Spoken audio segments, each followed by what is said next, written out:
위대한 인물의 삶은 오만한 자나 야심가를 위해 쓰인 것이 아니다. 오히려 불행한 이들을 위해 바쳐진다.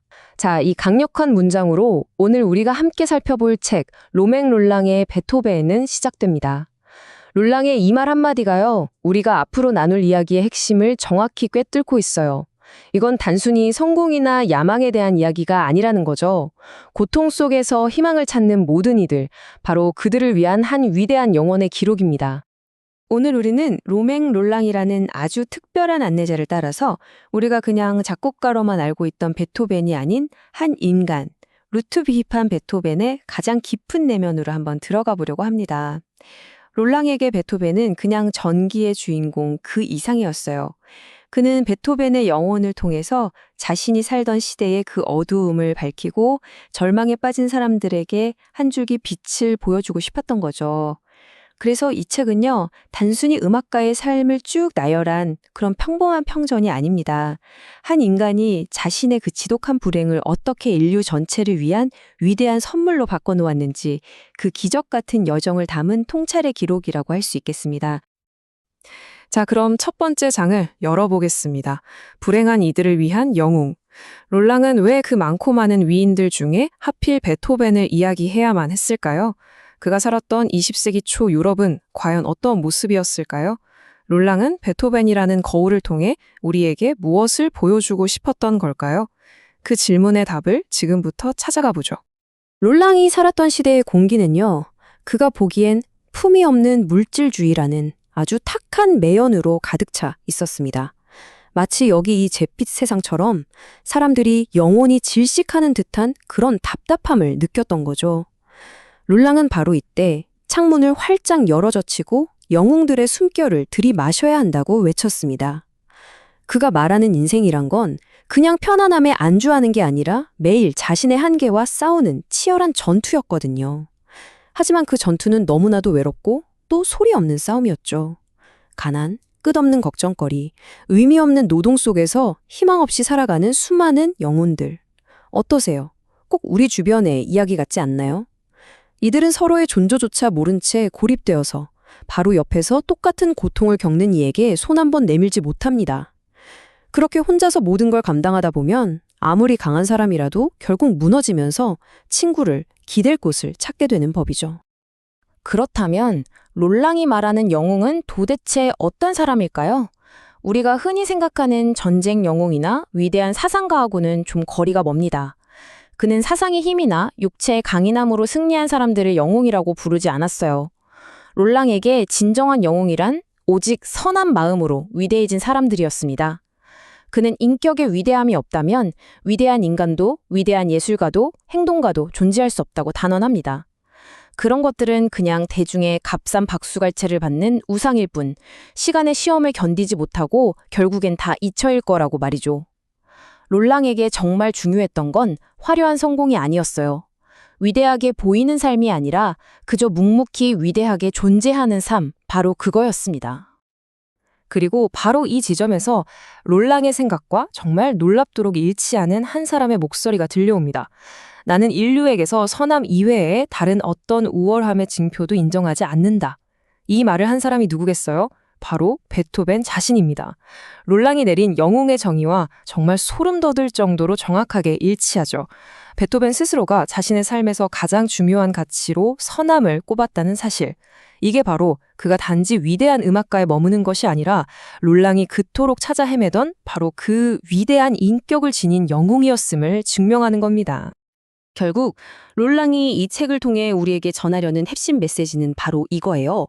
위대한 영웅들의 삶은 하나의 긴 순교와도 같았다는 것. 비극적인 운명은 마치 대장장이가 쇠를 단련하듯이 그들의 영혼을 고통과 불행, 질병이라는 아주 뜨거운 모루 위에서 끊임없이 내리쳤다는 거죠. 즉 그들은 불행을 딛고 일어선 게 아니라 불행을 통해서 비로소 위대해졌다는 겁니다. 이들은 자신의 고통에 대해 거의 불평하지 않았어요.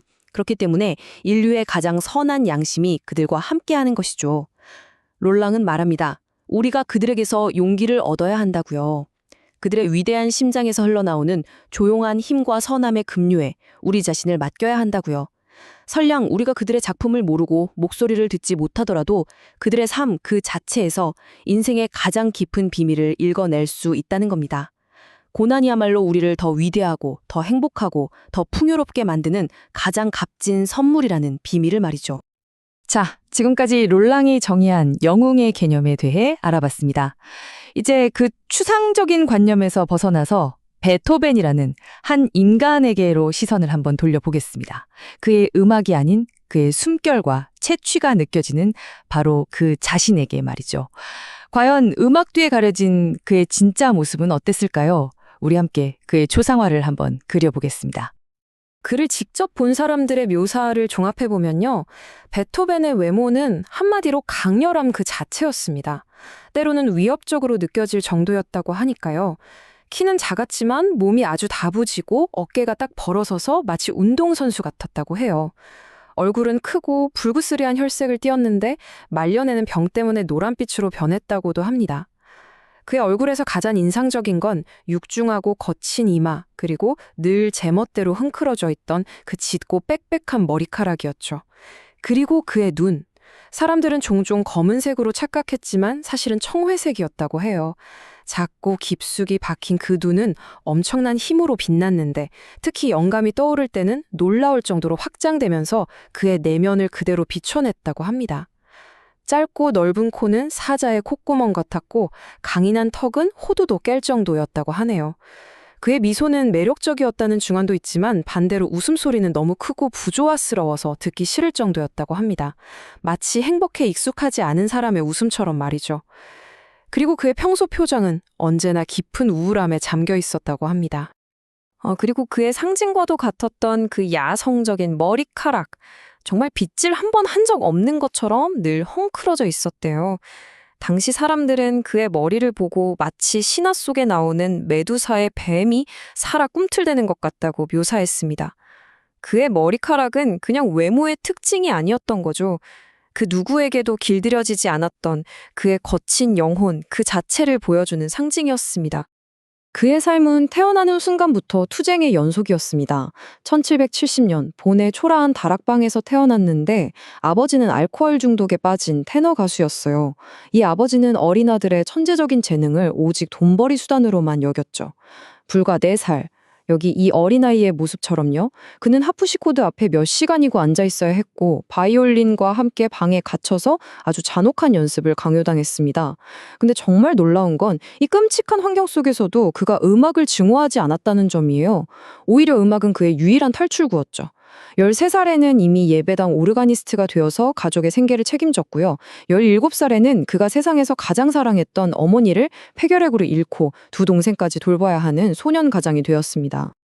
그토록 고통스러운 어린 시절이었지만 그의 마음속에는 평생을 지탱해준 따뜻한 위안이 하나 있었습니다. 바로 고향에 대한 기억이에요. 1792년 음악의 도시 빈으로 떠난 후에 그는 다시는 고향 땅을 밟지 못했습니다. 하지만 그의 영혼은 평생 라인강 유역의 아름다운 풍경을 그리워했죠. 그는 라인강을 우리들의 아버지 라인강, 운자르 파타 라인이라고 부르면서 마치 살아있는 영혼처럼 아꼈다고 합니다. 안개 낀 강가에 늘어선 포플러 나무들, 과일나무들이 가득한 들판, 그곳에서 보는 20회의 시간은 험난한 그의 인생에서 유일하고도 영원한 안식처였던 셈입니다. 이제 우리는 베토벤의 삶을 관통하는 가장 거대한 비극과 마주하게 됩니다. 음악가에게 있어서 자신의 목숨과도 같은 감각, 바로 청력을 서서히 잃어가는 그 고통스러운 과정이죠. 이건 뭐 요란한 사건이 아니었어요. 그의 삶을 송두리째 무너뜨린 정말 소리 없는 재앙이었습니다. 비극의 시작은 1796년이었습니다. 그의 나이 이제 겨우 26, 작곡가로서 명성이 막 타오르기 시작할 때였죠. 귀에서 정체 모를 윙윙거리는 소리가 끊이지 않았고 세상의 소리는 점차 희미해져 갔습니다. 음악가에게 사형 선고나 다름없는 이 끔찍한 비밀을 그는 몇 년 동안 가장 가까운 친구들에게조차 털어놓지 못했어요. 다른 사람들이 자신의 문제를 눈치챌까 봐 두려워서 사교 모임도 피했고 스스로를 세상으로부터 고립시켜버렸죠. 1801년 그는 더 이상 이 끔찍한 비밀을 혼자 감당할 수가 없었습니다. 절망의 끝에서 친구 아멘다에게 보낸 편지에는 그의 그 찢어지는 마음이 그대로 담겨 있습니다. 그는 이렇게 썼어요. 나의 소중한 아멘다. 자네가 지금 내 곁에 있었으면 얼마나 좋을까? 자네의 베토벤은 너무나도 불행하네. 내 존재의 가장 소중한 부분, 바로 나의 청력이 아직 약해졌어. 내 인생은 어찌 이리 슬픈가? 내가 사랑하고 아끼는 모든 이들을 피해야만 한다니. 이건 단순한 고백이 아니에요. 세상과 단절되어가는 한 영혼의 처절한 비명인 겁니다. 그리고 곧바로 다른 친구 베겔러에게 보낸 편지에서는요, 그의 절망이 더욱 날 것 그대로 드러납니다. 나는 귀가 멀었어. 내 직업이 다른 것이었다면 어떻게든 견뎌냈을지 모르지만 지금 이 상황은 끔찍해. 더 이상의 어떤 수식어도 필요가 없죠. 작곡가가 소리를 들을 수 없게 된다는 것, 그 무엇과도 비교할 수 없는 잔인한 운명의 장난이 이 짧은 문장 안에 응축되어 있습니다. 그런데요, 이 시기에 그의 삶에는 정말 믿기 힘든 아이러니가 존재합니다. 여기 보시는 것처럼 그의 내면은 비극적인 슬픔과 존재에 대한 저주로 가득한 폭풍우가 몰아치고 있었지만 정작 그의 음악은 완전히 정반대의 이야기를 하고 있었어요. 1800년에 작곡된 그의 칠중주나 교향곡 1번을 들어보면 그 어디에서도 어둠의 그림자를 찾아볼 수가 없거든요. 오히려 젊음의 유쾌하고 찬란한 기운으로 가득합니다. 이게 뭘 의미할까요? 어쩌면 그는 슬픔에 굴복하지 않기 위해서 의지적으로 가장 밝은 음악을 써내려갔던 건 아닐까요? 인간의 영혼이란 게 행복이 주어지지 않을 때 스스로 그것을 만들어내야만 하는 그런 존재인지도 모르겠습니다. 꺼져가는 청력이라는 이 육체적인 고통 위에 이제는 감정적인 상실감까지 더해집니다. 베토벤은 말 그대로 생의 벼랑 끝으로 내몰리게 되죠. 이제 우리는 그가 떨어졌던 절망의 가장 깊은 심연, 하일리겐슈타트 유서가 쓰여진 바로 그 시간 속으로 들어가 보겠습니다. 칠흑 같은 절망 속에서도 아주 잠시 한 줄기 빛이 비춥니다. 1801년 줄리에타 귀차르디라는 한 여성에게 느낀 새로운 사랑의 감정이 그에게 2년 만에 처음으로 느껴보는 행복한 순간을 선물했거든요. 하지만 안타깝게도 이 행복은 너무나도 짧고 위태로운 불꽃이었습니다. 이 사랑은 그에게 행복만큼이나, 아니 어쩌면 그보다 더 큰 고통을 안겨줬습니다. 사랑하는 사람 앞에서 자신의 청각장애와 불안정한 경제 현실을 더욱 뼈저리게 느껴야 했기 때문이죠. 설상가상으로 줄리에타는 경박하고 유치하며 이기적인 성격으로 그의 순수한 마음에 상처를 주었고 결국 1803년에 다른 귀족과 결혼해버립니다.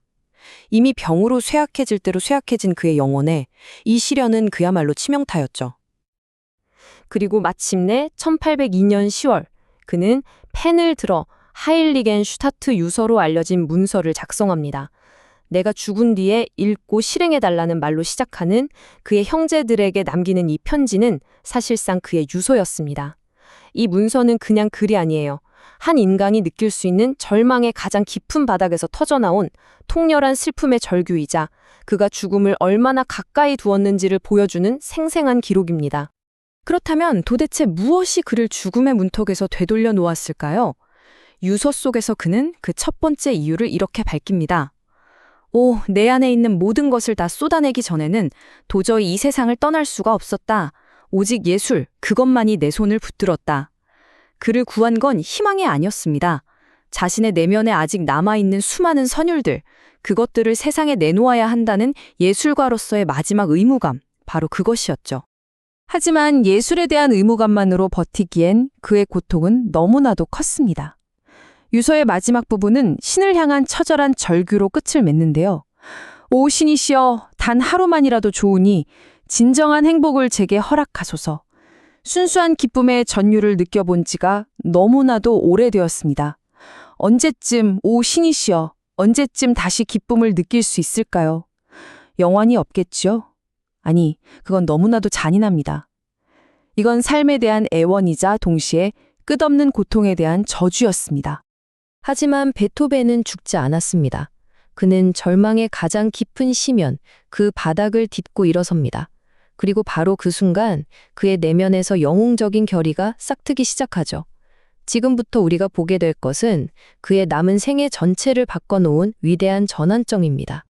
이 슬라이드가 그의 내면에서 일어난 극적인 변화를 한눈에 보여줍니다. 불과 며칠 전까지만 해도 스스로를 신이 창조한 가장 비참한 피조물이라 여기며 절망했던 그가 이제는 이렇게 선언합니다. 나는 운명의 멱살을 잡고 싸울 것이다. 운명이 나를 완전히 굴복시키지는 못할 것이다.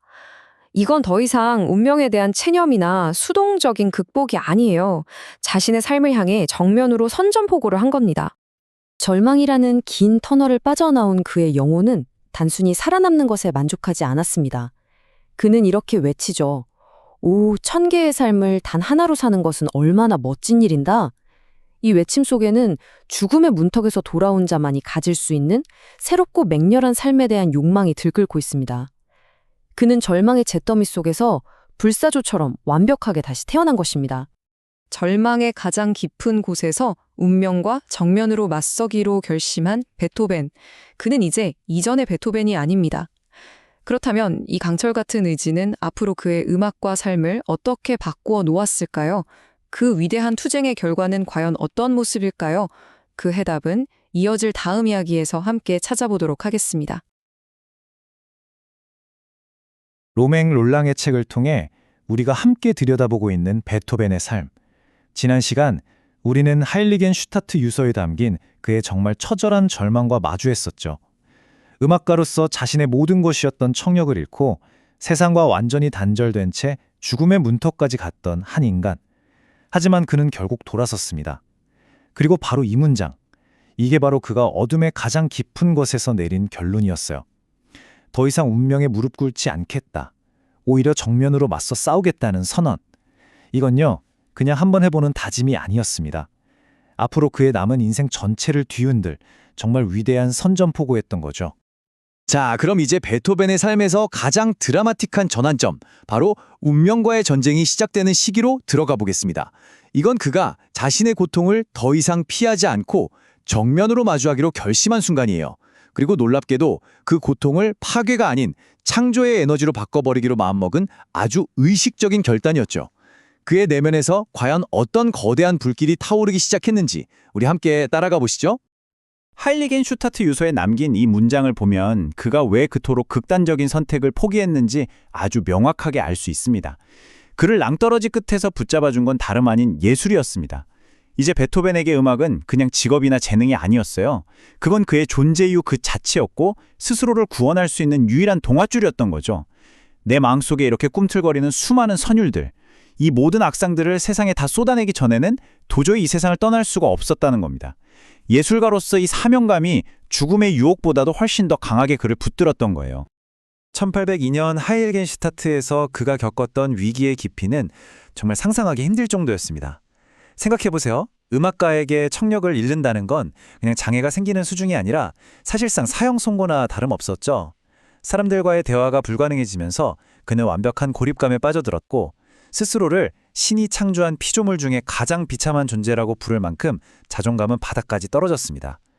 단 하루만이라도 순수한 기쁨을 느껴봤으면 좋겠다. 이 절규는 시대를 넘어서 지금 우리가 들어도 마음이 아파오죠. 여기에 적힌 그의 말 한마디 한마디가 그가 얼마나 깊고 어두운 심연 속에 있었는지를 너무나 생생하게 보여주고 있습니다. 하지만 베토벤은 그냥 그렇게 무너질 사람이 아니었습니다. 로맹 롤랑은 베토벤이라는 인간의 핵심을 바로 이 부분에서 찾았어요. 불행의 무게에 짓눌려서 가라앉기를 거부한 강력한 본성. 그의 내면에는 그 모든 절망의 무게를 버텨내고도 남을 만한 엄청난 힘이 있었던 겁니다. 바로 이 지점에서 그의 삶은 비극에서 영웅의 서사로 방향을 틀기 시작합니다. 절망의 맨 끝에서 항복하는 대신 반격을 선택한 거죠. 친구였던 베겔러에게 보낸 편지에서 그의 의지는 그야말로 폭발합니다. 육체적인 힘이 지적인 힘과 함께 향상된다는 이 말, 정말 놀랍지 않나요? 이건 자신의 고통을 정신적인 성장의 밑거름으로 삼기 시작했다는 뜻이거든요. 귀는 들리지 않지만 세상을 온통 껴안고 싶다는 이 뜨거운 열망, 그리고 마침내 터져나온 단호한 선언.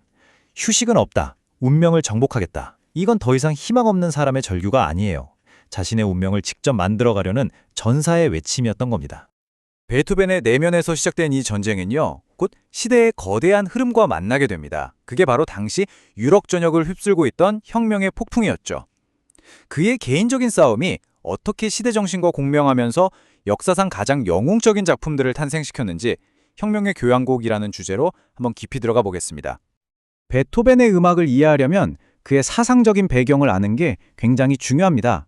그는 어릴 적부터 플루타르코스 영웅전을 읽으면서 고대 로마 공화정 영웅들의 자유, 용기, 덕성을 배우며 자랐어요.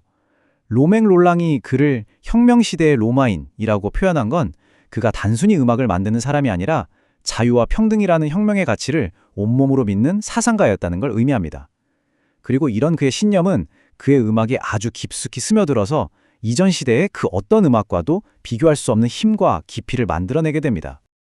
그 당시 베토벤의 눈에 프랑스 혁명의 이상을 실현시켜줄 영웅은 딱 한 사람이었습니다. 바로 제1통영이었던 나폴레옹 보나파르트였죠. 그는 나폴레옹을 낡고 부패한 귀족 사회를 무너뜨리고 인류의 행복을 위한 새로운 세상을 열어줄 승리의 신처럼 여겼습니다. 그래서 이 위대한 영웅을 기리기 위해서 교향곡을 쓰기 시작해요. 이 곡이 바로 처음에는 보나파르트라는 이름으로 시작됐던 훗날 영웅 교향곡, 즉 에로이카로 알려지게 될 교향곡 3번입니다.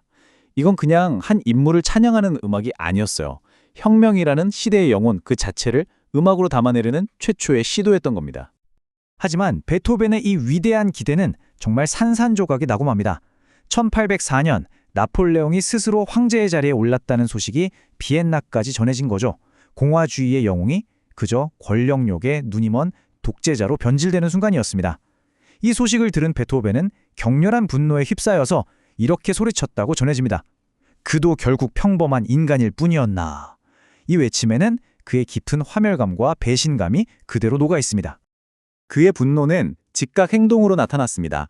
그는 이미 완성된 악보의 표지로 달려가서 거기에 적혀있던 보나파르트라는 이름을 격렬하게 찢어버렸다고 해요. 그리고 그 자리에 새로운 제목을 적었습니다. 영웅 교향곡, 위대한 인물의 기억을 기리기 위해 작곡되다. 여기서 기억을 기리기 위해라는 이 표현이 정말 중요해요. 이제 이 교향곡은 살아있는 권력자 나폴레옹을 위한 곡이 아니라 사라져버린 이상, 즉 한때 위대했던 혁명의 영웅이라는 그 이상 자체를 기리는 곡으로 다시 태어난 겁니다. 로맹 롤랑은 이 영웅 교향곡 에로이카를 가리켜 제국의 일리아드라고 불렀습니다. 정말 멋진 비유죠. 고대 그리스의 서사시 일리아드가 트로이 전쟁의 영웅들과 신들의 장대한 이야기를 담고 있듯이 이 에로이카는 혁명시대의 투쟁과 갈등, 영웅적인 정신, 그 시대의 영웅 전체를 담아낸 거대한 음악적 서사시라는 의미입니다. 실제로 이 교향곡은 그 당시로서는 정말 상상도 할 수 없는 길이와 규모, 복잡성을 가지고 있었어요. 2악장에 장엄한 장송행진곡을 넣은 파격이라든지 4악장에서 프로메테우스 신화를 주제로 변주곡을 펼쳐내는 방식 같은 것들은 기존 교향곡의 틀을 완전히 깨부수고 새로운 시대를 여는 음악적 혁명 그 자체였습니다. 자, 이렇게 혁명의 폭풍과 영웅적인 투쟁이라는 거대한 세계에서 잠시 벗어나서 이제 베토벤의 아주 개인적인 이야기로 넘어가 보려고 합니다. 운명과 시대에 맞서 싸우던 이 거인에게도 사랑이 찾아왔고요. 그의 인생에서는 정말 보기 드물게 짧고도 눈부신 평화의 시기가 열리게 됩니다. 그 사랑의 주인공은 바로 테레제 폰 브룬스비크라는 여성이었습니다. 그녀는 베토벤의 옛 피아노 제자이면서 그의 친구인 프란츠 백작의 누이였죠.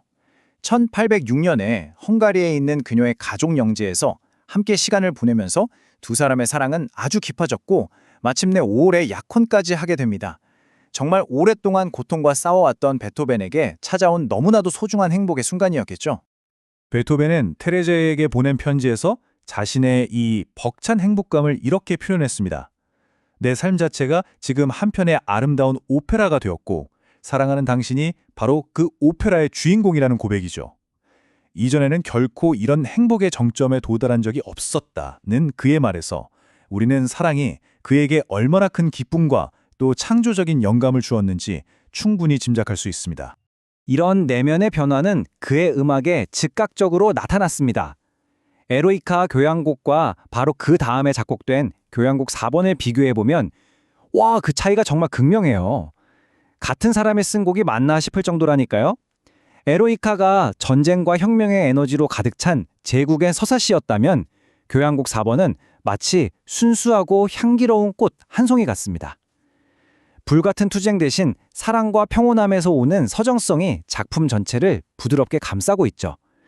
교향곡 4번은 테레제와의 그 행복했던 시절이 남긴 가장 아름다운 음악적인 증거라고 할 수 있겠습니다.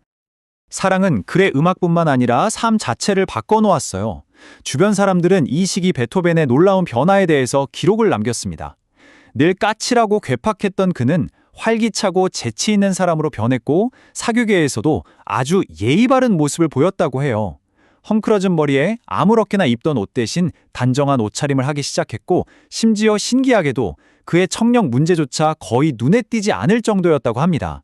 마치 거친 사자가 사랑에 빠져서 발톱을 감춘 것처럼 사랑은 그의 삶 전반에 정말 부드러운 변화를 가져왔던 거죠. 하지만 여러분, 베토벤의 삶에서 행복은 그리 길지 않았습니다. 이제 우리는 그의 삶이 가진 가장 큰 역설과 마주하게 됩니다. 개인적인 행복이 무너지기 시작하는 바로 그 순간 그의 창조적인 힘은 오히려 가장 높은 정점을 향해서 미친 듯이 치솟기 시작하거든요. 가장 위대한 걸작들이 가장 깊은 고통 속에서 태어나는 이 신비로운 과정을 함께 살펴보겠습니다.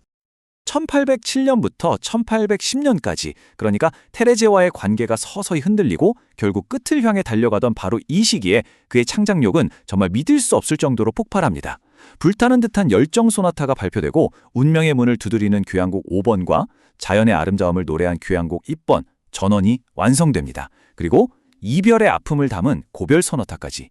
인류 역사상 가장 위대한 음악들이 그의 개인적인 비극이 최고조에 달했을 때 탄생했다는 이 사실은 정말 경이롭다는 말밖에는 할 수가 없네요. 이 시기 베토벤의 사랑이 얼마나 강렬하고 또 고통스러웠는지는 그가 남긴 유명한 불멸의 연인에게 보내는 편지에서 엿볼 수 있습니다. 나의 천사, 나의 모든 것, 나의 분신이여. 이 첫 구절만 들어도 그의 사랑이 얼마나 절대적이고 자신의 모든 것을 내던진 열정이었는지 느낄 수 있죠. 하지만 편지는 곧 고통스러운 현실을 암시합니다. 우리의 사랑이 희생 없이는 견딜 수 없다는 이 문제는 두 사람 사이에 도저히 넘을 수 없는 장애물이 있었다는 걸 말해주죠.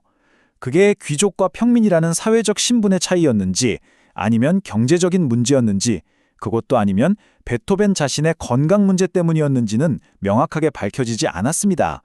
하지만 분명한 건 그들의 사랑이 결국 비극으로 끝날 수밖에 없는 운명이었다는 사실입니다. 그렇습니다.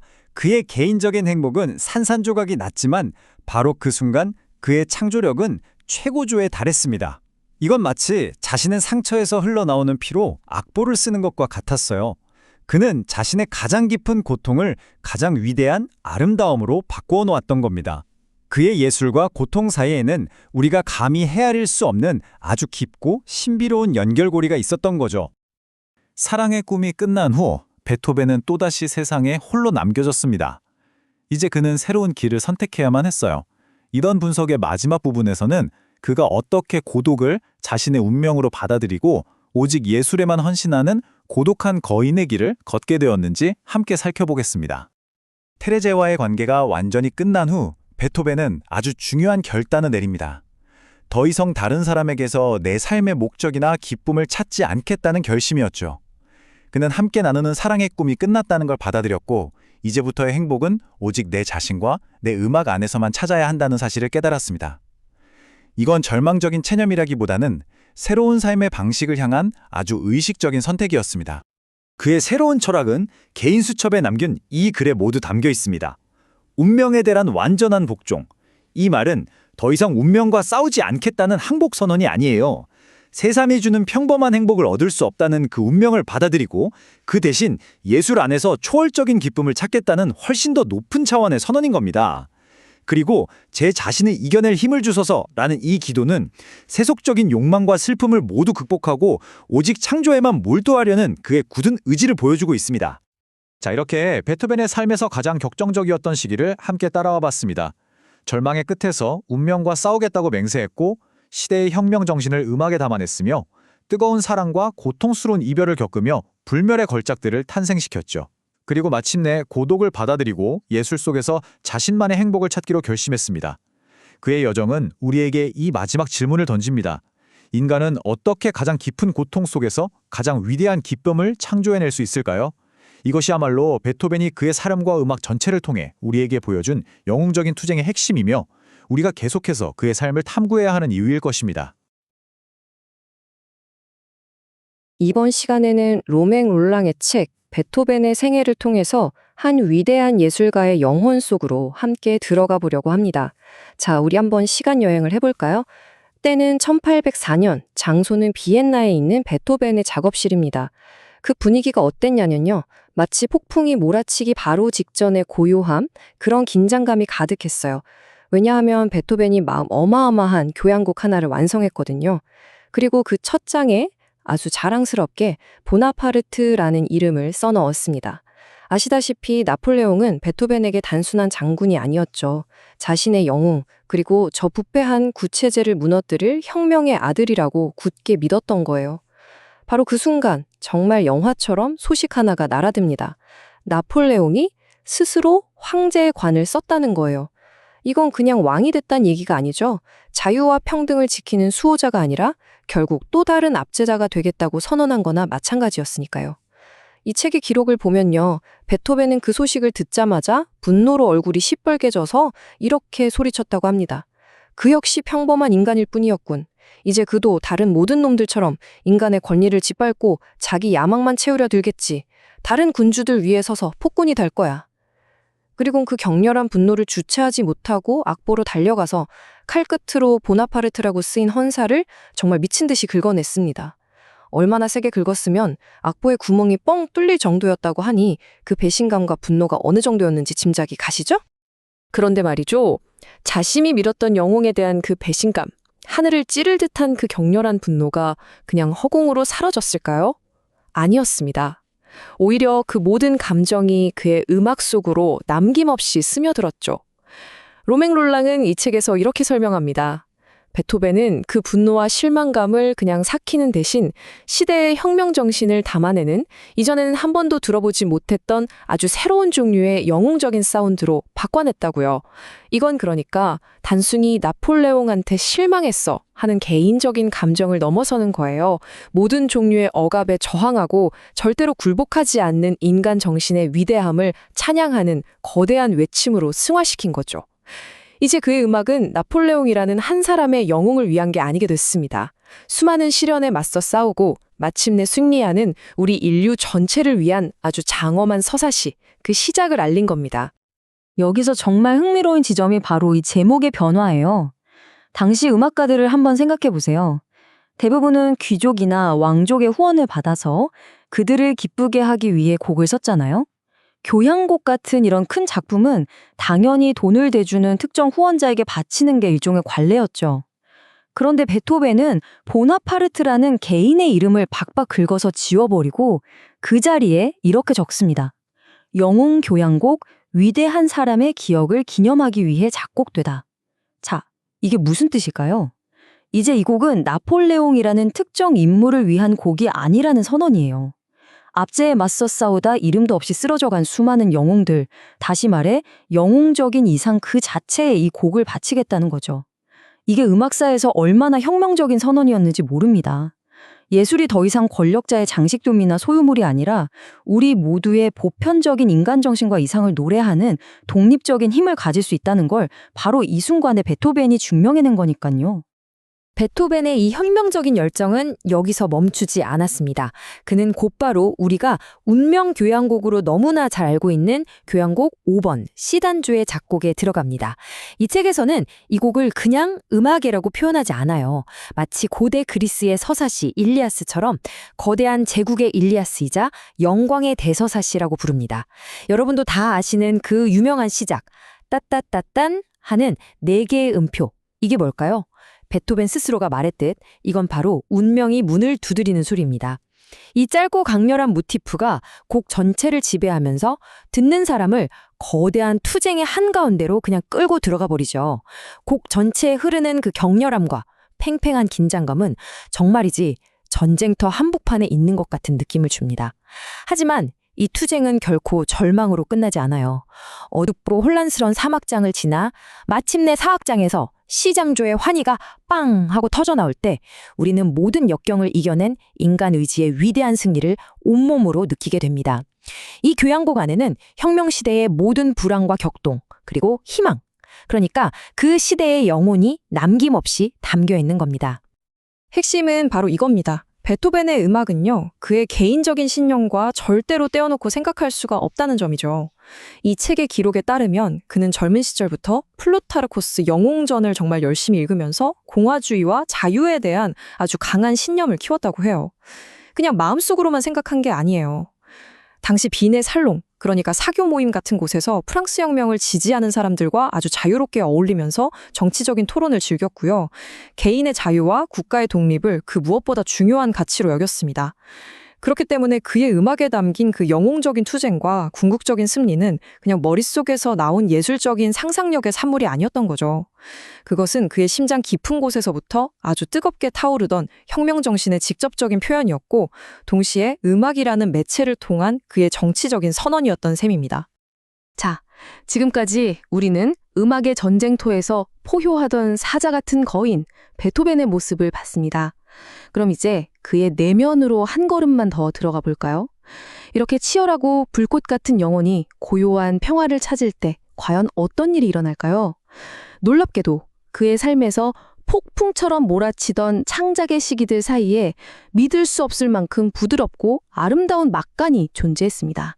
네, 바로 사랑이 그의 삶을 찾아왔던 순간이죠. 이 책에서 그려지는 베토벤의 사랑은 늘 극단을 오갔어요. 우리가 월광 소나타의 헌정으로 잘 알고 있는 그의 제자 줄리에타 귀차르디와의 사랑이 그랬죠. 그 사랑은 그에게 잠깐이나마 눈부신 행복을 주었지만 동시에 정말 지독한 고통을 안겨주었습니다.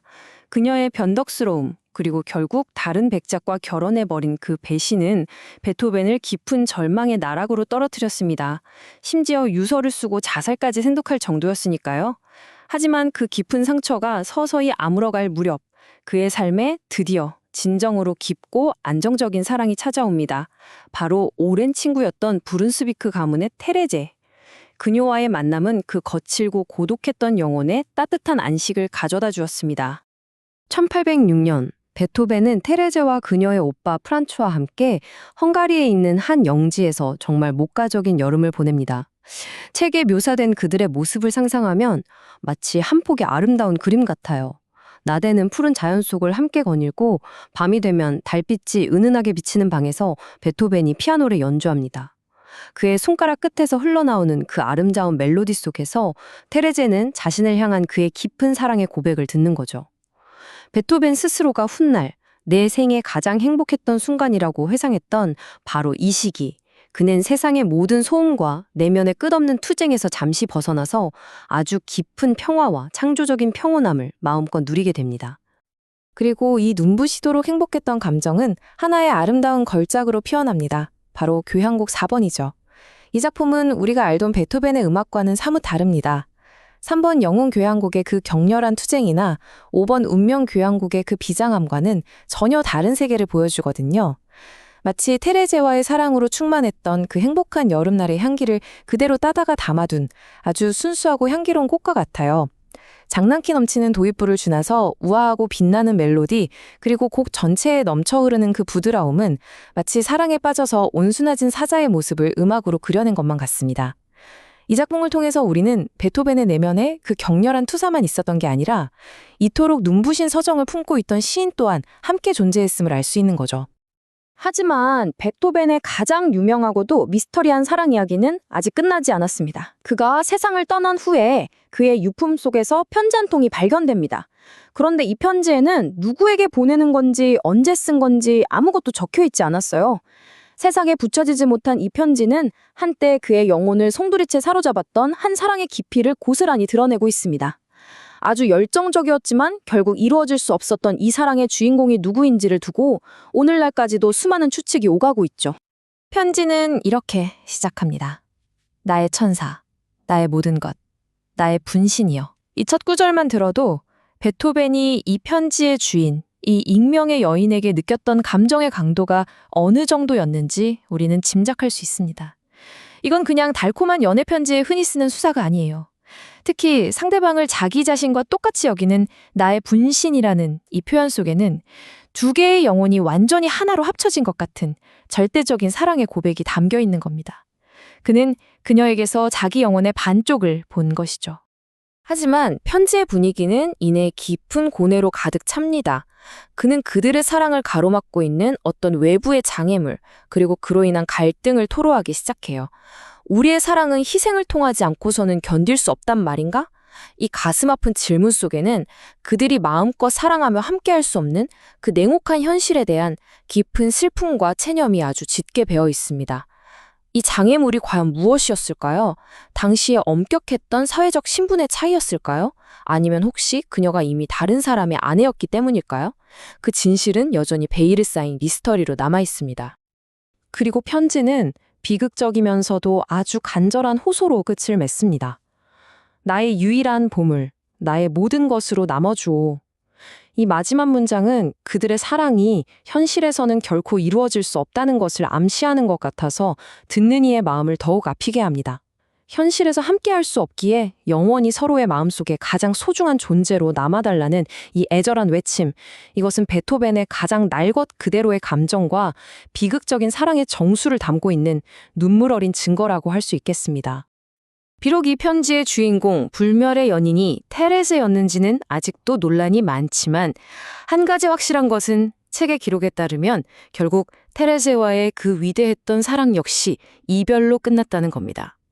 약혼은 파기되었고 베토벤의 마음에는 평생 지울 수 없는 아주 깊은 상처가 남았습니다. 하지만 그는 절망에 주저앉지 않았어요. 그는 그 거대한 고통을 예술로 승화시켰습니다. 훗날 철혈제상 비스마르크가 한평생의 탄식과 투쟁이 담겨 있다고 말했던 열정 소나타, 바로 그 아파시오나타와 같은 그의 가장 강렬하고 비극적인 걸작들이 바로 이 상실의 시기에 탄생하게 되죠. 고통이 깊어질수록 그의 예술은 역설적으로 더욱 위대해졌던 겁니다. 사랑이 그를 떠나간 후 베토벤의 내면에 잠자고 있던 그 사납고 거친 본성이 다시 고개를 들기 시작합니다. 이제 그의 영혼을 부드럽게 감싸주던 안식처는 사라졌거든요. 그를 제어할 것은 아무것도 없었습니다. 사회적인 관습이나 세상의 시선 같은 건 더 이상 그에게 중요하지 않았죠. 아주 치열하고 절대 타협하지 않으며 때로는 거칠기까지 한 그의 본성이 완전히 전면에 드러나기 시작한 겁니다. 자, 이제 독일 문화사의 두 거인, 베토벤과 데몬호 괴테의 전설적인 만남으로 한번 넘어가 보겠습니다. 1812년 온천 휴양지로 유명했던 테플리츠라는 곳에 당대 최고의 지성들이 모여들었고 이 두 사람도 바로 거기서 만나게 됩니다. 베티나 브렌타노가 괴테에게 보냈다는 이 편지의 한 구절은 당시 사람들이 베토벤을 어떻게 바라봤는지를 아주 잘 보여줍니다. 그는 그냥 위대한 음악가 그 정도가 아니었어요. 기존의 모든 사회 질서와 권위를 뛰어넘는 하나의 거대한 힘, 마치 인간의 힘으로는 통제할 수 없는 자연 그 자체처럼 여겨졌던 거죠. 그 유명한 일화가 바로 여기서 나옵니다. 두 사람이 함께 산책을 하고 있는데 저 멀리서 황제 일가와 그 수행단이 행차하는 게 보입니다. 궁정의 질서와 사회적 관습에 몸이 배어있던 괴테는 황급히 길가로 비켜서서 모자를 벗고 아주 깊이 허리로 숙이죠. 이게 당연한 예법이었으니까요. 하지만 베토벤은 어땠을까요? 그는 오히려 쓰고 있던 모자를 더 깊숙이 눌러쓰고 팔짱을 낀 채 황제 일행의 정중앙을 향해서 당당하게 걸어갑니다. 그러자 정말 놀라운 일이 벌어지죠. 황제와 귀족들이 마치 모세 앞에 홍해가 갈라지듯 양 옆으로 갈라지면서 그에게 길을 열어주어야만 했습니다. 이 짧은 순간의 일화는 세상의 권력과 예술가의 권위에 대해 이 두 거인이 얼마나 다른 태도를 가졌는지를 아주 극명하게 보여주는 장면입니다. 이 사건에 대한 두 사람의 해석은 더더욱 흥미롭습니다. 베토벤은 이 일을 두고 이렇게 생각했어요.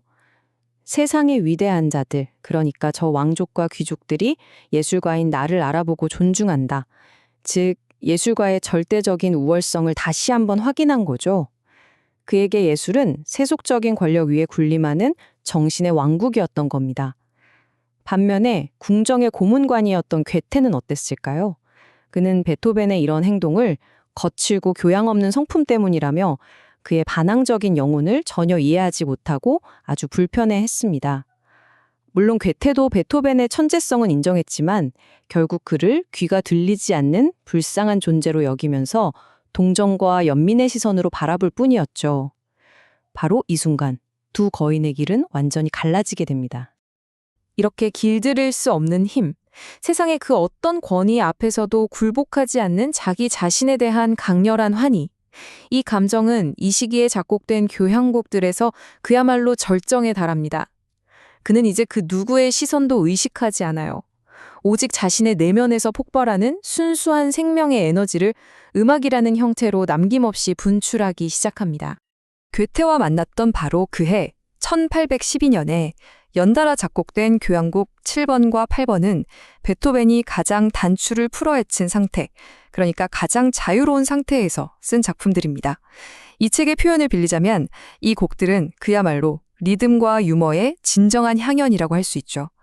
도저히 걷잡을 수 없는 에너지의 분출, 재치가 번뜩이는 유머, 그리고 거의 광적이라고 할 수 있는 즐거움이 이 두 교향곡을 가득 채우고 있습니다.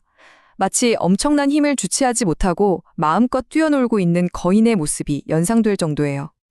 후대의 위대한 작곡가 바그너는 교향곡 7번을 이렇게 묘사했습니다. 이 곡은 이제 슬픔을 극복한다거나 투쟁에서 승리하는 것 같은 어떤 서사를 넘어섭니다. 이건 마치 고대 그리스의 디오니소스 축제와도 같은 광란, 즉 이성과 통제를 벗어던진 원초적인 생명력의 폭발, 그 자체라는 거죠. 범람하는 강물처럼 거대한 리듬의 파도가 모든 것을 휩쓸어버리는 듯한 이 음악은 그냥 존재한다는 것 자체에서 뿜어져 나오는 압도적인 생명력과 환희를 노래합니다. 이것이야말로 사랑의 상처와 세상의 관습을 모두 극복해낸 한 위대한 예술가의 포효였던 겁니다. 그리고 1814년, 나폴레옹 전쟁이 끝나고 유럽의 질서를 새로 짜기 위해서 빈 회의가 열리던 바로 그 해. 이 해는 베토벤의 명성이 그야말로 하늘을 찌르던 정점에 달했던 순간이었습니다. 전 유럽의 왕과 황제 그리고 네로라 하는 군주들이 모두 모인 빈에서 베토벤은 살아있는 전설 그 자체였어요. 그들은 베토벤을 유럽의 가장 위대한 보물이라고 칭송하면서 앞다투어 경의를 표했습니다. 그의 연주에는 유럽의 모든 지배자들이 한자리에 모이는 가장 중요한 사교 행사가 될 정도였죠. 정리하자면 이 시기는 베토벤의 공적인 삶과 창조적인 자신감이 최고조에 달했던 순간이라고 할 수 있습니다. 그는 왕들의 찬사를 한몸에 받았고 그의 음악은 이제 고통과 투쟁을 넘어선 압도적인 힘과 환희로 넘쳐 흘렀습니다. 그는 그야말로 시대를 지배하는 누구도 거스를 수 없는 거대한 자연의 힘과도 같았습니다. 자신의 예술을 통해서 스스로의 운명을 정복하고 세상의 정상에 우뚝 선 것처럼 보였던 거죠. 하지만 이 눈부신 영광의 정점에서 우리는 한 가지 질문을 던지지 않을 수 없습니다. 이토록 강철 같은 의지를 가졌던 거인, 스스로의 힘으로 운명과 맞서 싸워 승리했던 이 남자를 과연 무엇이 다시 무너뜨릴 수 있었을까요? 이 질문은 다음 이야기에서 우리가 마주하게 될 그의 삶에 아주 깊고 어둡게 드리워진 고독과 고통의 그림자를 예고하고 있습니다. 자, 로맹 롤랑의 책을 따라서 이제 우리는 베토벤 인생에서 가장 극적이고 드라마틱한 구간으로 들어가 보려고 합니다. 대중적인 성공이 정말 하늘을 찌르듯이 최고조에 달했던 바로 그 순간, 거기서부터 상상도 할 수 없는 고통의 나락으로 떨어졌다가 또 거기서 가장 심오한 환희의 경지로 날아오르던 그 시기 말이죠. 그의 삶이 어떻게 이 거대한 비극을 위대한 예술로 바꿔냈는지 그 장대한 여정을 한번 같이 따라가 보겠습니다. 롤랑은 딱 이 한 문장으로 앞으로 벌어질 모든 일들의 무대를 설정합니다. 이게 마치 강력한 예고편 같죠? 베토벤이 곧 마주하게 될 그 엄청난 시련을 암시하면서 듣는 사람의 마음을 단숨에 확 사로잡는 겁니다. 영광의 맨 꼭대기에서 나락으로 떨어지는 그 극적인 전환을 미리 보여주는 거죠. 좋아요. 그럼 대체 그가 추락하기 직전에 서 있었다는 그 영광의 정점이란 게 어느 정도였을까요? 이야기는 1814년으로 거슬러 올라갑니다. 바로 빈 회의가 한창이던 그때로 말이죠. 이 빈회의라는 게 뭐냐면 나폴레옹 전쟁이 끝나고 유럽의 질서를 다시 짜는 엄청난 국제 행사였거든요. 근데 이 자리에서 베토벤은 그냥 유명한 음악가 정도가 아니었어요. 뭐랄까, 시대를 대표하는 문화적 영웅, 아이콘 그 자체였죠. 웰링턴의 승리나 영광의 순간 같은 곡들을 쏟아내면서 시대의 승리감을 음악으로 완벽하게 표현해냈습니다. 유럽 전역에서 모인 왕족과 귀족들이 이 위대한 예술가에게 정말 아낌없는 경의를 표했고요. 그야말로 그의 인생에서 가장 환하게 빛나던 순간이었습니다. 이 말 한번 들어보세요. 그의 야망이 어느 정도였는지 느껴지시죠? 그는 스스로를 나폴레온 같은 역사의 거인들과 동급으로 생각했던 거예요. 이게 그냥 허세가 아니고요. 예술이 세상을 바꿀 수 있다는 아주 깊은 확신에서 나온 말이었습니다. 자신의 왕국이 현실 세계가 아니라 공기 중에 있을 뿐 그 정신적인 제국의 힘이 현실의 권력을 능가한다고 믿었던 거죠. 이 시기에 그려진 그의 초상화들을 보면 정말 그 기운이 생생하게 느껴져요. 딱 봐도 사자 같잖아요. 어떤 고난이 와도 절대 꺾이지 않을 것 같은 굳게 담은 턱, 그리고 분노와 고뇌가 깊게 새겨진 그 주름까지. 그의 얼굴 자체가 하나의 거대한 서사시처럼 보입니다. 그가 가진 의지의 힘이 그가 만든 음악만큼이나 거대하게 느껴지는 거죠. 하지만 말이죠. 이 눈부신 영광의 정점은 사실 굉장히 위태로웠습니다. 마치 가장 밝은 빛 아래 가장 짙은 그림자가 생기는 것처럼 거대한 침묵이 그를 덮치기 시작했거든요. 외부 세계로부터 그리고 그의 내면으로부터 동시에 말입니다. 그를 지탱하던 기둥들이 하나씩, 정말 하나씩 무너져 내리기 시작합니다. 그의 연금을 책임지던 킨스키 공작, 초창기부터 그를 도왔던 리히노프스키 공작, 그리고 교향곡 5번과 6번을 헌정받았던 롭코비치 공작까지. 그의 핵심 후원자들이 차례로 세상을 떠나요. 설상가상으로 빈 사람들의 음악 취향이 가볍고 화려한 로시니 쪽으로 휙 넘어가면서 베토벤의 음악은 이제 좀 무겁고 현학적이다, 시대에 뒤떨어졌다, 이런 취급을 받기 시작하죠. 오랜 친구들과도 사이가 틀어지면서 그는 서서히, 하지만 철저하게 혼자가 되어갔습니다. 결국 1816년 그의 수첩에 이런 문장이 남겨집니다. 이 짧은 한마디에 그의 모든 절망과 고독이 담겨 있는 것 같아요. 한때 전 유럽의 찬사를 한 몸에 받았던 거장은 이제 세상에 홀로 남겨진 외로운 존재가 되어버린 겁니다. 그리고 그를 세상과 완전히 단절시켜버린 마지막 벽, 그건 바로 청력이었습니다. 1815년 가을을 기점으로 그는 이제 아무것도 들을 수 없게 됩니다. 소리의 세계를 창조하는 사람이 소리를 들을 수 없게 된 거죠. 이제 세상과의 유일한 소통 창구는 오직 종이와 펜, 필담뿐이었습니다. 이 청력 상실이라는 게 그냥 소리가 좀 안 들린다, 이 수준이 아니라 얼마나 끔찍하고 잔인한 현실이었는지를 보여주는 정말 가슴 아픈 사건이 하나 있었습니다. 바로 그의 유일한 오페라, 피델리오 리허설 현장에서였죠. 이 장면은 그의 친구였던 쉰들러의 기록을 통해 생생하게 전해집니다. 한번 상상해보세요. 베토벤이 지휘대에 섭니다. 근데 아무 곡도 들리지가 않아요. 당연히 박자를 놓치겠죠. 오케스트라는 어떻게든 그의 지휘를 따라가는데 가수들은 자기들끼리 막 앞서 나가고 순식간에 음악은 그냥 엉망진창, 완전한 혼란 상태가 되는 거예요. 연주가 멈췄다가 다시 시작했다가를 반복하는데 상황은 나아지질 않죠. 결국 누구도 차마 선생님, 이제 지휘를 하실 수 없습니다, 이 잔인한 말을 꺼내지 못하는 상황. 그때 쉰들러가 그의 수첩에 사실을 적어서 보여줍니다. 그걸 본 베토벤은 마치 도망치듯 지휘대에서 뛰어내려 집으로 달려가 그대로 소파에 쓰러져 절망 속에 무너져 내렸습니다. 룰랑은 이 공개적인 실패가 베토벤에게 평생 아물지 않는 상처가 되었다고 분석합니다. 이건 그냥 실수가 아니에요. 자신의 예술혼이 자신의 육체적인 한계 앞에 모든 사람 앞에서 처참하게 무너져 내리는 순간이었으니까요. 이 굴욕감은 그의 영혼에 지울 수 없는 낙인으로 남았고 세상과의 단절을 더욱 깊게 만들었습니다. 자, 귀가 멀고 세상으로부터 고립되고 이것만으로도 충분히 비극적인데 그의 말년을 완전히 지배해버린 더 깊고 개인적인 고통이 있었습니다. 바로 조카 카를과의 관계였어요.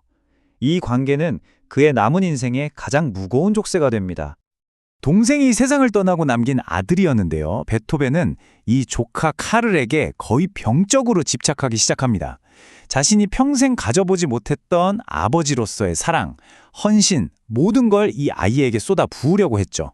조카를 내 보물이라고 부르면서 아이 엄마였던 제수 씨와 아주 지독한 법정 싸움까지 벌여가며 기어코 양육권을 뺏어옵니다. 이 시기에 그가 남긴 말들을 보면 정말 처절해요. 오, 잔인한 운명이여. 내 불행은 결코 끝나지 않을 것이다. 이건 그냥 조카를 사랑하는 마음을 넘어서 자기 인생의 모든 불행과 맞서 싸우는 듯한 전류처럼 들리지 않나요? 그의 사랑이 얼마나 절박하고 때로는 폭력적이었는지를 보여주는 편지가 하나 있어요. 편지 안에는 어서 오렴, 아버지의 충실한 마음으로 오렴, 이렇게 다정하게 써놓고는 정작 편지 봉투 겉에는 뭐라고 썼는지 아세요? 만약 오지 않는다면 넌 나를 죽이는 거다. 이건 사랑이 아니라 거의 협박이죠. 그의 감정이 얼마나 극단적이었는지 알 수 있는 대목입니다. 하지만 이 위대한 거장의 숨막히는 사랑은 결국 조카 카를을 짓눌렀습니다. 결국 카를은 이런 끔찍한 고백을 하죠. 삼촌이 내가 더 나아지길 바랐기 때문에 나는 더 나빠졌습니다. 삼촌이 걸었던 엄청난 기대와 압박이 오히려 자신을 반항으로 내몰았다는 거죠. 위대한 사랑에 낳은 가장 비극적인 결과였습니다. 그리고 이 엇나간 관계는 최악의 결말로 치닫습니다. 조카 카를의 반항은 궁극적인 거부의 행위로 이어졌어요. 1826년 여름, 그가 자살을 시도한 겁니다. 이 사건은 베토벤에게 남은 마지막 정신적 버팀목마저 산산조각 내버렸습니다. 그 충격은 상상을 초월했습니다. 하룻밤 사이에 그를 완전히 늙게 만들었죠. 친구 신들러는 그때 베토벤을 보고 갑자기 의지가 다 꺾여버린 70살 노인처럼 보였다고 증언했습니다. 완전히 무너져 내린 거죠. 이것이 바로 그가 겪은 고통의 가장 깊은 심연이었습니다. 자, 바로 여기입니다. 이 가장 깊은 나락. 귀는 멀고 세상에 홀로 남겨지고 유일하게 사랑했던 존재에게는 배신당하고 거의 모든 게 박살나버린 바로 이 지점에서 베토벤은 믿을 수 없는 힘을 끌어모으기 시작합니다. 자신의 평생을 건 프로젝트를 완성하기 위해서요. 한번 생각해보세요. 이런 처참한 생계에 놓인 인간이 과연 어떤 음악을 만들어낼 수 있을까요? 절망의 노래? 아니면 고요한 침묵? 그가 내놓은 대답은 바로 교향곡 9번, 환희의 송가였습니다. 본유의 젊은 시절부터 평생을 작곡하게 꿈꿔왔던 바로 그 작품, 삶이 그토록 잔인하게 짓밟아 버렸던 바로 그 환희를 향한 저항적인 찬가였죠. 그는 자신의 가장 큰 고통 속에서 인류의 가장 큰 기쁨을 노래하기로 결심한 겁니다. 로맹 롤랑은 이 교향곡을 그냥 아름다운 음악이 아니라 하나의 거대한 전투 서사시로 묘사합니다. 실제로 사악장이 시작될 때 그 격렬한 불협화음 들어보셨죠? 그게 바로 이전까지의 모든 고뇌와 투쟁을 한 번에 터뜨리는 거예요. 그리고 그 아수라장 속에서 아주 조용히 첼로와 베이스가 환희의 송가 멜로디를 연주하기 시작하죠.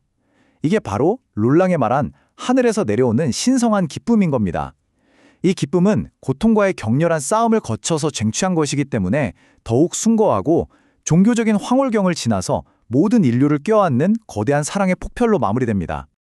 그리고 1824년 5월 7일, 이 기념비적인 작품이 세상에 처음 공개되는 날, 이날은 예술 역사상 가장 이상하고도 역설적인 승리의 날로 기록됩니다. 그동안 베토벤에게 좀 무관심했던 빈의 대중들이 거의 폭동에 가까울 정도로 열광적인 반응을 보입니다. 당시 빈에서는요, 황제나 황족이 나타났을 때만 딱 3번 박수를 치는 게 규칙이었어요. 그게 예의였죠. 그런데 베토벤의 연주가 끝나자 사람들이 몇 번 기립박수를 쳤는지 아세요? 무려 5번입니다. 5번. 경찰이 와서 말려야 할 정도로 엄청난 열광이었죠. 그런데 이 장면의 가장 비극적인 부분은 베토벤은 이 엄청난 환호성을 단 한마디도 듣지 못했다는 겁니다. 그는 자기 인생 최고의 승리의 순간을 완전한 침묵 속에서 맞이한 거예요. 나중에 한 가수가 그의 어깨를 잡고 청중 쪽으로 몸을 돌려 세워주고 나서야 그는 비로소 눈으로 그 소리 없는 열광의 물결을 불 수 있었습니다. 이게 바로 9번 교향곡의 역설입니다. 밖에서는 난리가 났는데 정작 본인은 아무것도 듣지 못했죠. 문화적으로는 엄청난 승리였지만 재정적으로는 이 위대한 초연으로 그에게 남은 게 거의 없었어요. 가난하고 병들고 외로웠지만 그럼에도 불구하고 그의 정신만큼은 그 누구도 꺾지 못한 정복자였습니다. 이것이 바로 운명에 대한 그의 대답이었어요. 세상의 소소한 행복들을 의식적으로 예술을 위해 희생하기로 한 결정? 이건 그의 꺾이지 않는 의지가 가장 궁극적으로 표현된 것이었습니다. 그는 자신의 삶 자체를 제물로 바쳐서 불멸의 예술을 창조해낸 겁니다. 자신의 모든 비참함을 이겨낸 말년의 베토벤은 이제 고통을 초월하는 정신 상태에 도달합니다. 그리고 아주 기이하고 새로운 성격의 음악, 바로 그의 후기 현악 사중주들을 만들어내기 시작하죠. 그의 마지막 시기 음악, 특히 이 후기 현악 사중주들은 더 이상 투쟁에 관한 것만이 아니었어요. 그 안에는 뭐랄까 일종의 영웅적이면서도 즐거운 경멸 같은 게 담겨 있습니다. 세상의 모든 고통을 겪고 나서 그래, 올 테면 와봐라 하고 짓는 초연한 미소 같달까요? 고통의 본질을 꿰뚫어 본 사람의 아이러니로 가득 찬 환희, 그리고 모든 것을 넘어선 자의 감동적인 미소가 그의 음악에 녹아 있습니다. 이 곡들은 당시 사람들한테는 너무 기괴하고 어려워서 이해받지 못했다고 하죠. 정말 놀라운 건요.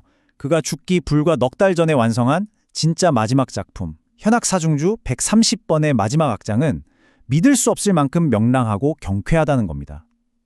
원래 이 곡의 마지막 악장은 엄청나게 복잡하고 심오한 대푸가였는데 출판사가 너무 어렵다고 하니까 더 가볍고 명랑한 피날레로 바꿔준 거예요. 마치 모든 걸 잃은 사람이 세상에 던지는 마지막 농담처럼 그의 음악은 압도적으로 밝고 경쾌했습니다. 그는 억압적인 시대에 자신을 자유의 목소리라고 생각했습니다. 동료 시인에게 이런 말을 남겼죠. 말은 사슬에 묶여 있지만 다행히도 소리는 여전히 자유롭다. 언론 검열과 감시가 판치던 시대에 그 누구도 막을 수 없는 자유로운 정신의 외침, 그게 바로 그의 음악이었던 겁니다. 그의 죽음마저도 그의 삶처럼 아주 극적이었습니다. 로맹 롤랑이 자연의 힘 그 자체라고 묘사했던 이 거인의 마지막을 알리듯 눈과 천둥을 동반한 어마어마한 폭풍우가 몰아치는 가운데 숨을 거뒀다고 해요. 마치 자연 그 자체가 그의 꺼져가는 영혼과 함께 분노하며 배웅하는 것 같았죠. 자, 이렇게 육체적으로, 정신적으로 온갖 슬픔이라는 모루 위에서 두들겨 맞으며 단련된 한 인간의 삶. 여기서 우리가 얻을 수 있는 궁극적인 교훈은 뭘까요? 이 영웅적인 영혼을 한마디로 표현한다면 그 좌우명을 과연 무엇일까요? 핵심은 바로 이겁니다. 베토벤은 고통에도 불구하고 환희를 창조한 것이 아닙니다. 그는 자신의 고통 그 자체로부터 환희를 창조했습니다. 자신의 비참함을 재료로 삼아서 단련하고 빚어내 세상에 선물한 거죠. 이것이야말로 그의 영웅적인 삶 전체를 관통하는 단 하나의 진리, 고통을 통한 환희입니다. 자, 드디어 우리는 베토벤의 삶이라는 거대한 교향곡의 마지막 악장에 도착했습니다. 로맹 롤랑의 책을 통해 그의 영웅적인 삶을 따라온 긴 여정, 그 끝에서 가장 깊은 고통 속에서 인류를 향한 가장 위대한 환희의 메시지가 어떻게 태어나는지 바로 그 순간을 목격하게 될 겁니다. 이번 이야기는 베토벤의 마지막 투쟁을 관통하는 이 하나의 외침으로 시작해볼까 합니다. 오 인간이여, 스스로를 도우라. 이건 신이나 운명 같은 외적인 존재에 기대는 게 아니죠. 오직 자기 자신의 내면의 힘으로 이 적대적인 세상과 맞서 싸우려 했던 한 인간의 그 영웅적인 의지를 보여주는 선언과도 같습니다. 이제 우리는 1814년 이후 베토벤의 삶을 송두리째 집어삼켰던 그 혼돈의 심연으로 함께 걸어들어가 보려고 합니다. 이것은요, 개인적인 비극과 세상의 외면, 그리고 무엇보다도 모든 소리가 사라져버린 깊고 고독한 침묵의 세계입니다. 그의 개인 수첩에 남겨진 이 한마디, 정말 서늘하죠. 다른 어떤 긴 설명보다도 그의 말년을 지배했던 그 처절한 고립감이 어떤 것이었는지 그냥 날 것 그대로 느끼게 해주는 것 같아요. 그는 정말로 세상에 홀로였습니다. 베토벤의 세계는 정말 서서히 하지만 확실하게 무너져 내리고 있었습니다. 한때 그의 음악에 열광했던 빈의 사람들은 이제 가볍고 화려한 로시니의 오페라에 푹 빠져 있었고요. 그의 든든한 버팀목이었던 후원자들은 하나둘 세상을 떠났습니다. 심지어 가장 가깝다고 믿었던 친구들마저 그의 곁을 떠나면서 그는 마치 텅 빈 극장에 홀로 남겨진 배우처럼 철저히 세상과 단절되어 갔습니다. 청각상실은 단순히 소리를 잃는 것 그 이상이었어요. 그건 그를 세상과 연결하던 마지막 끈을 잘라버린 거대하고 투명한 벽과도 같았습니다. 1815년 가을 이후 그의 세상은 완전한 침묵에 잠겼고 다른 사람과의 모든 대화는 이제 차가운 종이 위에서 필담으로만 가능해졌죠. 음악가에게서 소리를 빼앗는 것만큼 잔인한 형벌이 또 있을까요? 자, 이제 그의 침묵이 만천하에 드러났던 정말 가슴 아픈 피델리오 리허설의 순간으로 가보겠습니다. 첫 번째, 그는 자신의 오페라를 직접 지휘하려고 합니다. 하지만 두 번째, 아무것도 듣지 못하는 그의 지휘에 오케스트라와 성악가들은 그야말로 혼돈에 빠져버리죠. 세 번째, 누구도 차마 이 거장에게 끔찍한 진실을 직접 말하지 못합니다. 네 번째, 결국 친구 쉰들러가 수첩에 제발 멈추세요 라고 적어서 보여주죠. 그리고 마지막, 모든 것이 무너진 그는 극장에서 도망치듯 빠져나옵니다. 쉰들러의 이 증언은 단순한 목격담이 아니에요. 이 공개적인 실패가 베토벤의 영혼에 얼마나 깊은 상처를 남겼는지 보여주는 기록입니다. 이건 단순한 실수가 아니었죠. 음악으로 세상과 소통하던 그에게 더 이상 지휘대 위에 설 수 없다는 사실은 자신의 세계가 완전히 무너졌음을 확인시켜준 잔인한 선고나 다름없었습니다. 이 청각상실이라는 거대한 불행 위에 현실의 고통은 정말 쉴 새 없이 그를 짓눌렀습니다. 생계를 위해 작품을 팔아야 했지만 그의 영혼을 담은 대작 장엄미사에 응답한 사람은 고작 7명뿐이었어요. 후기 사중주곡들은 죗값조차 받지 못했죠. 끊임없는 가난과 소송 속에서 그의 삶은 그야말로 사방이 꽉 막힌 감옥 같았습니다. 하지만 이 모든 외부적인 고통을 다 합친 것보다도 더 깊숙이 그의 영혼을 파고든 비극이 있었습니다. 바로 그의 모든 것을 쏟아부었지만 결국 파괴적인 상처로 돌아온 조카 카를과의 관계, 아버지의 사랑과 아들의 배신에 대한 이야기입니다. 베토벤은 동생이 죽은 후에 조카 카를의 후견인이 되기 위해 그야말로 모든 것을 걸었어요. 이 절규를 보세요. 오, 잔인한 운명이여. 나의 불행은 결코 끝나지 않을 것이다. 이건 단순한 양육권 다툼에 대한 한탄이 아닙니다. 그에게 카를은 그냥 조카가 아니었던 거죠. 잃어버린 가족의 온기이자 자신의 음악을 이어갈 후계자이며 세상에 남기는 자신의 모든 사랑과 희망, 그 자체였으니까요. 이 대화가 바로 이 비극의 심장부를 그대로 보여줍니다. 한쪽에는 아버지의 마음으로 절절하게 사랑을 구하는 베토벤이 있어요. 내 사랑하는 아들아, 내 품으로 오너라. 하지만 돌아온 대답은 얼음장처럼 차가운 원망이었습니다. 삼촌이 나를 더 나은 사람으로 만들려 했기에 나는 더 나빠졌다. 이 한마디는 베토벤의 그 거대한 사랑이 어떻게 조카에게는 숨막히는 억압이 되었는지를 보여주는 너무나도 끔찍하고 슬픈 엇갈림의 고백이죠. 그리고 마침내 골마 터진 상처는 파국을 맞이합니다. 1820년 여름, 그의 모든 사랑과 기대를 한 몸에 받았던 조카 카를이 그 사랑의 무게를 견디지 못하고 권총으로 자신의 머리를 겨눈 겁니다. 이 총성은 베토벤의 남은 삶을 산산조각 내버렸습니다. 이 사건이 베토벤에게 미친 영향은 즉각적이고 치명적이었습니다. 쉰들러는 이렇게 증언합니다. 그는 갑자기 70세 노인이 되었다. 단 하룻밤 사이에 그의 모든 의지와 생기가 싹 빠져나가버린 거예요. 수많은 고통을 이겨냈던 강철 같던 그의 정신에 이 사건은 피할 수 없는 마지막 결정타였습니다. 하지만 바로 여기가 로맹롤랑이 포착한 영웅의 진짜 모습이 드러나는 지점입니다. 모든 것이 무너져 내린 절대적인 절망의 잿더미 속에서 베토벤은 다시 일어서서 인류를 향한 가장 위대하고 영원한 환희의 메시지를 창조해냅니다. 바로 교향곡 9번입니다. 9번 교향곡의 환희의 순간은 어느 날 갑자기 짠 하고 영감이 떠올라 태어난 게 아닙니다.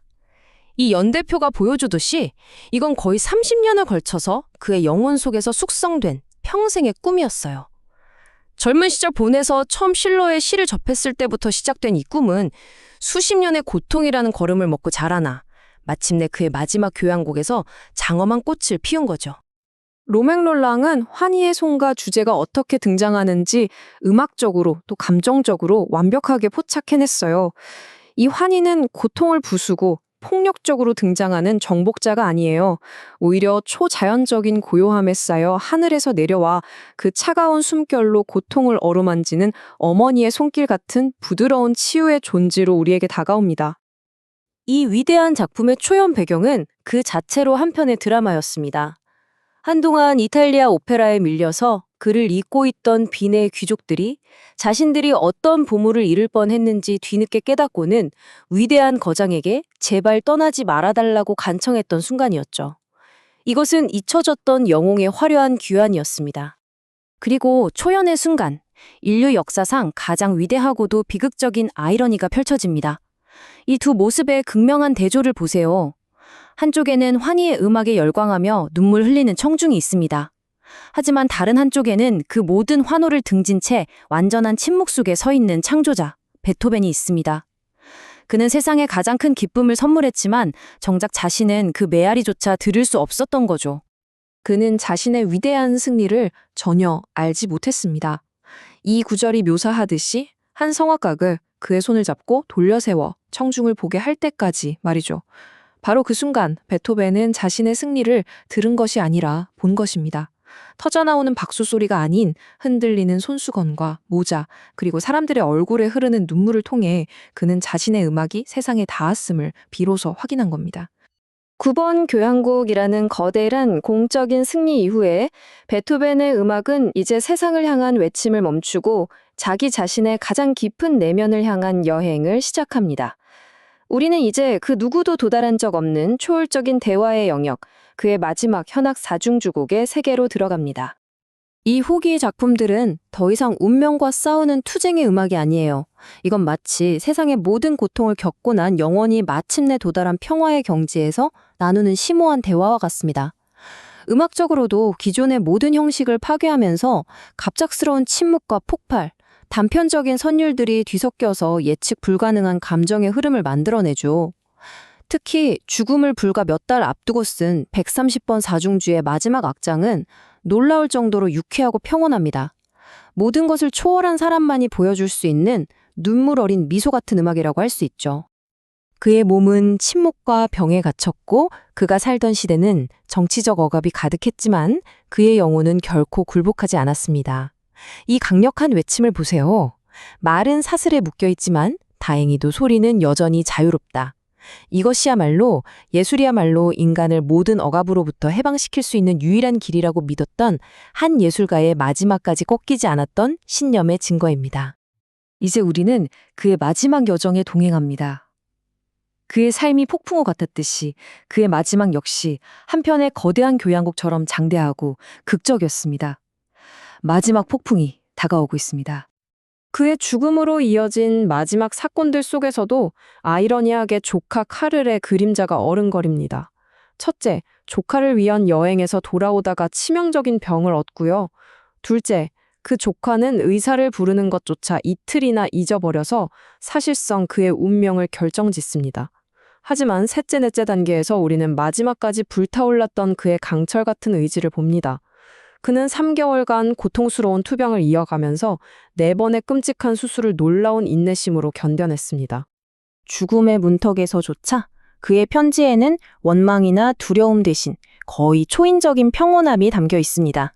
나는 인내한다. 그리고 나는 모든 불행에는 어떤 축복이 따르리라 생각한다. 그는 자신의 운명을 온전히 받아들였을 뿐만 아니라 그 고통의 끝에서조차 의미와 희망을 찾으려 했던 거죠. 그리고 마침내 1827년 3월 26일 그의 삶의 이야기는 로맹 롤랑의 이 강력한 묘사로 마침표를 찍습니다. 마치 자연이 위대한 영혼을 맞이하듯이 거대한 천둥 소리를 동반한 격렬한 눈보라 속에서 그는 눈을 감았습니다.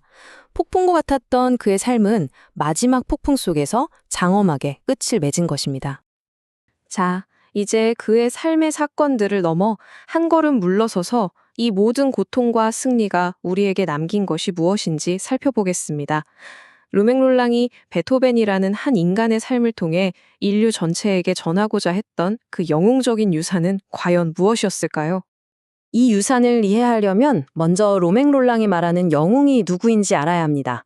그의 영웅은 나폴레옹처럼 힘으로 세상을 정복한 사람이 아니에요. 생각의 힘으로 승리한 지식인도 아니죠. 롤랑의 영웅을 오직 선한 마음으로 위대해진 자들, 다시 말해 도덕적인 품성으로 고통을 이겨낸 인물입니다. 그리고 이 생각은 놀랍게도 베토벤 자신의 목소리를 통해 그대로 확인됩니다. 나는 인류에게서 선함 외 바른 우월함의 징표를 인정하지 않는다. 이 한마디야말로 로맹 롤랑의 해석이 단순한 낭만적인 헌사가 아니라 베토벤의 개인 철학과 깊이 공명하는 통찰이었음을 보여주는 결정적인 증거죠. 바로 이것이 로맹 롤랑이 이 책을 통해 우리에게 전하는 핵심 메시지입니다.